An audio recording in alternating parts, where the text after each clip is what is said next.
Shalom pemirsa, saya percaya kita ada di dalam keadaan yang baik ya. Saya percaya kita selalu berada di dalam keadaan bersyukur. Itu yang memang seharusnya kita lakukan. Tapi saya nggak pernah tahu keadaan saudara seperti apa. Tapi kita tidak bisa menyangkal bahwa hidup ini ada di dalam pemeliharaan Tuhan. Apapun keadaan saudara, saudara lagi baik, saudara lagi mungkin terbaring, sedang sakit, tapi ingatlah bahwa Tuhan ada dan Dia memelihara, Dia tahu keberadaan, Dia tahu keadaan kita, dan Dia tahu, terlebih yang firman Tuhan katakan, Dia tahu kekuatan kita. Karena Dia tidak pernah memberikan lebih dari kekuatan kita. Saat ini mari kita sama-sama merenungkan tentang satu hal, karakter Allah di dalam silsilah. Ini judulnya agak sedikit aneh, tapi saya dapat ini dari satu artikel yang dibuat oleh seorang sahabat saya, dan saya merenungkan, saya bilang ini bagus sekali.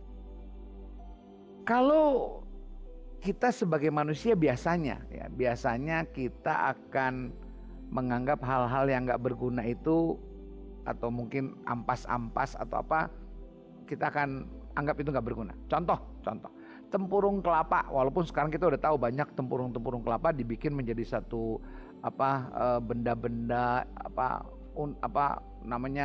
satu hiasan-hiasan ya. Nah, dulu kita nggak pakai itu, dulu kita buang dan kita nggak menganggap itu. Tapi seorang dari Jerman mengatakan bahwa tempurung kelapa itu bisa diolah menjadi karbon, menjadi satu unsur yang digunakan untuk bahan kimia dan sangat digunakan untuk kebutuhan kita, bahkan untuk kesehatan kita. Sudah tahu karbon adalah salah satu yang bisa menyerap racun dari tubuh kita. Kalau kita keracunan, kita suka makan norit ya, makan norit dan itu menyedot semuanya. Nah, saya mau mengajak kita melihat di dalam Matius pasal 1 ayat yang 1 sampai ke 17. Itu berbicara tentang silsilah. Banyak silsilah. Nah, dan kalau kita perhatikan semua yang kita baca di dalam silsilah ini, kita akan menemukan dengan teliti bahwa ada karakter Allah yang tersembunyi di situ. Yang kalau kita lihat, oh ternyata Allah itu muncul di dalam karakternya di dalam silsilah. Nah, hari ini kita akan berbicara tentang yang pertama, karakter yang pertama. Yang pertama, teks di dalam Matius ini menyingkapkan kepada kita bahwa Allah yang kita sembah adalah Allah yang dapat dipercaya, karena Ia tidak pernah mengingkari janji. Kok seperti itu? Ya, lihat silsilah itu, di dalamnya kita melihat bahwa oh ternyata apa yang pernah diungkapkan ratusan tahun yang lalu dari perjanjian lama digenapi. Karena di dalam silsilah itu dibicarakan ada Yesus yang akhirnya lahir.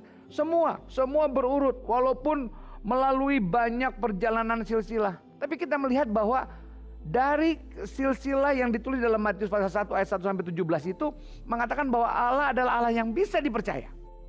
Nah, sekarang kita perlu memeriksa diri kita, sejauh perjalanan hidup ini apakah tetap kita percaya kepada Tuhan? Kalau percaya itu apa sih? Itu kita perlu betul-betul ambil waktu dan merenungkan. Mungkin saat kita terima Dia sebagai Tuhan dan Juru Selamat, kita dengar janjinya, kita baca firman Tuhan dan semua janji-janji Tuhan. Nah, ada yang digenapi, ada yang belum digenapi. Tapi pasti digenapi semua janji Tuhan. Apakah ketika kita mengalami ketidakpenggenapan janji Tuhan, kemudian kita mulai tidak percaya? Nah, di dalam silsilah ini, Tuhan dimunculkan bahwa Dia Allah yang menggenapi janji.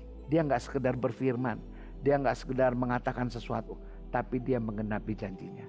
Hari ini saya mengajak kita semua untuk kita percaya akan pertolongan Tuhan, akan janji Tuhan yang akan selalu digenapi.